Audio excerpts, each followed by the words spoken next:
Guys, welcome back to a new video. നമ്മളിപ്പോൾ explore ചെയ്തുകൊണ്ടിരിക്കുന്ന സാൻസിബാറിൽ നുക്വി എന്ന് പറഞ്ഞ സ്ഥലത്ത് നറാനി മറൈൻ ടർട്ടിൽ കൺസർവേഷൻ പോണ്ടാണ്. ഈ കൺസർവേഷൻ പോണ്ടിൽ എൻഡേഞ്ചേർഡ് ആയിക്കൊണ്ടിരിക്കുന്ന ഗ്രീൻ സീ ടർട്ടിൽസ് ഉണ്ട്. ഇവിടെയുള്ള ഭൂരിഭാഗം ടർട്ടിലുകളും എന്തെങ്കിലും മെഡിക്കൽ ട്രീറ്റ്മെൻറ്റിന് വേണ്ടിയായിട്ടാണ് ഇവിടെ കൊണ്ടുവന്ന് ഇട്ടിരിക്കുന്നത്. അതായത് എന്തെങ്കിലും ബോട്ടായിട്ട് കൊളൈഡ് ചെയ്ത ടർട്ടിലോ അല്ലെങ്കിൽ അങ്ങനെ എന്തെങ്കിലും ഫിഷ് നെറ്റിലൊക്കെ കുടുങ്ങി എന്തെങ്കിലും പരിക്കുകളൊക്കെ പറ്റിയ ടർട്ടിലുകളെ ഇവിടെ കൊണ്ടുവന്ന് ട്രീറ്റ്മെൻറ്റ് ചെയ്ത് അത് ഓക്കെ ആയി കഴിയുമ്പോൾ അതിനെ തിരിച്ച് കടലിലേക്ക് വിട്ടയക്കുന്നതായിരിക്കും. ഇവിടെ നല്ലൊരു ആംബിയൻസ് ആണ്. കുറേ ടർട്ടിലുകളുണ്ട്, പല പല പല ഏജസിലുള്ള ടർട്ടിലാണ്. വലിയ വലിയ ടൈപ്പ് ടർട്ടിലുണ്ട്. നമുക്ക് ചിലപ്പോൾ കാണുമ്പോഴൊക്കെ പേടിയാവും. പിന്നെ നമുക്കതിന് ഫുഡ് കൊടുക്കാൻ പറ്റും, ബോട്ടിങ് ചെയ്യാൻ പറ്റും, നമുക്ക് നല്ലോണം എൻജോയ് ചെയ്യാൻ പറ്റിയൊരു ഏരിയയാണ്. ഈ ടർട്ടിലുകൾ മെയിനായിട്ട് കഴിക്കുന്ന ഫുഡെന്ന് വെച്ച് കഴിഞ്ഞാൽ പച്ചപ്പായൽ, പിന്നെ അതേപോലെ തന്നെ കടലിൻ്റെ അടിയിലുണ്ടാവണ പച്ച പുല്ലുകൾ, പ്ലാന്റ്സ് ഒക്കെയാണ് ടർട്ടിലുകൾ കഴിക്കണേ. പോണ്ടിൻ്റെ അകത്തേക്ക് പോണത് തന്നെ ഒരു ട്രാൻസ്പെറൻ്റ് ആയിട്ടുള്ള ഒരു വഞ്ചിയിലാണ്. അപ്പോൾ നമുക്ക് അടിയിൽ കൂടെ ടർട്ടിലൊക്കെ ശരിക്കും കാണാൻ പറ്റും. പിന്നെ അത് കൂടാതെ നമ്മുടെ കയ്യിൽ ഈ പച്ചപ്പായലൊക്കെ തന്നിട്ടുണ്ടായിരുന്നു ടർട്ടിലിന് ഫുഡായിട്ട് കൊടുക്കാൻ വേണ്ടിയിട്ട്. അപ്പോൾ നമ്മളിങ്ങനെ ഇട്ട് കൊടുക്കുമ്പോൾ ഓരോ ടർട്ടിലുകൾ ഇങ്ങനെ വരും, കൂട്ടം കൂട്ടമായിട്ട് വന്നിട്ട് ഈ ഫുഡ് കഴിച്ചുകൊണ്ട് പോവും. പല പല സൈസിലുള്ള ടർട്ടിലുകളുണ്ടായിരുന്നു. വലിയ വലിയ ടർട്ടിലൊക്കെ കാണുമ്പോൾ നമുക്ക് പേടിയാവും. കുഞ്ഞിതിനെയൊക്കെ കാണുമ്പോൾ നല്ല രസമാണ് കേട്ടോ, നല്ല ഭംഗിയാണ് ഈ ടർട്ടിലിനെയൊക്കെ കാണാൻ.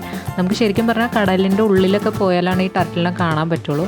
പിന്നെ ഇവിടുത്തെ ഇങ്ങനെ ഒരു പോണ്ട് ഉള്ളത് കൊണ്ട് നമുക്ക് അതിൻ്റെ ഒപ്പം സ്വിമ്മ് ചെയ്യാനും അതിനെ കാണാനും ഒക്കെ പറ്റുന്നു.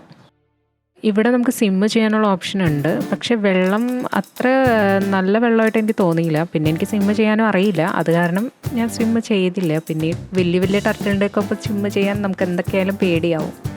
അത് കാരണം അത് നമ്മൾ ഒഴിവാക്കി. ബോട്ടിംഗ് ഒക്കെ അങ്ങനെ കഴിഞ്ഞു. പിന്നെ ബോട്ടിംഗ് കഴിഞ്ഞിട്ടും ടർട്ടിലിനെ കണ്ടു മതിയാവാത്ത കാരണം അന്ന് പോണ്ടിലൊന്ന് ഇറങ്ങി നോക്കാമെന്ന് വിചാരിച്ച് പോണ്ടിൻ്റെ നടുക്ക് വരെ ഒന്നും പോയില്ല. നടുക്കൊക്കെ നല്ല ആഴമുണ്ട്, പക്ഷെ എന്നാലും അത്യാവശ്യം കാല് നനയാൻ പാകത്തിന് അവിടെ ചെന്നപ്പോഴേക്കും ചുറ്റും ഈ ടർട്ടിലുകൾ വന്ന് നിൽക്കുകയായിരുന്നു. ചെറിയ രീതിയിലൊക്കെ പേടിയുണ്ടായിരുന്നു. ഏറ്റവും കൂടുതൽ പേടി ലാലേട്ടനാണ്. കൂട്ടത്തിൽ ഏറ്റവും ധൈര്യശാലി ആലിക്കുട്ടിയായിരുന്നു. ആലിക്കുട്ടി ടർട്ടിലിനെ തൊടാനും അതിൻ്റെ പുറത്ത് കയറി നിൽക്കാനും പിന്നെ അതിന് ഫ്ലൈയിങ് കിസ് കൊടുക്കാനും അതിനൊക്കെ ട്രൈ ചെയ്യണ്ടായിരുന്നു. പക്ഷെ നമ്മൾ തൊടാൻ സമ്മതിച്ചു. ആലിക്കുട്ടിയാണ് ഏറ്റവും കൂടുതൽ ഇത് എൻജോയ് ചെയ്തത്. ആലിക്കുട്ടി ആദ്യം ഒക്കത്തൊക്കെ ഇരുന്ന് എൻജോയ് ചെയ്തു. പക്ഷെ പിന്നെ പുള്ളിക്കാരി നേരിട്ട് വെള്ളത്തിലിറങ്ങി ആമേനെയൊക്കെ തൊടാനും അതിന് ഉമ്മ കൊടുക്കാനും ചെറിയ രീതിയിൽ പേടിയൊക്കെ ഉണ്ട്. എന്നാലും ധൈര്യം കൈവിടാതെ പുള്ളിക്കാരി ആമേൻ്റെ ഒപ്പം എൻജോയ് ചെയ്തു.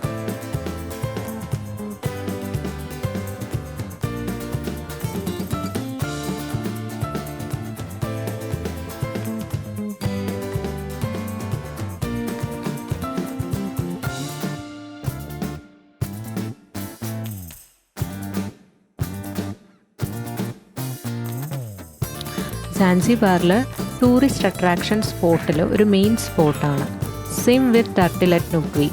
അപ്പോൾ നെക്സ്റ്റ് ടൈം നിങ്ങൾ പോകാൻ പ്ലാൻ ചെയ്യണമെങ്കിൽ ഡോണ്ട് മിസ് ദിസ് പ്ലേസ്.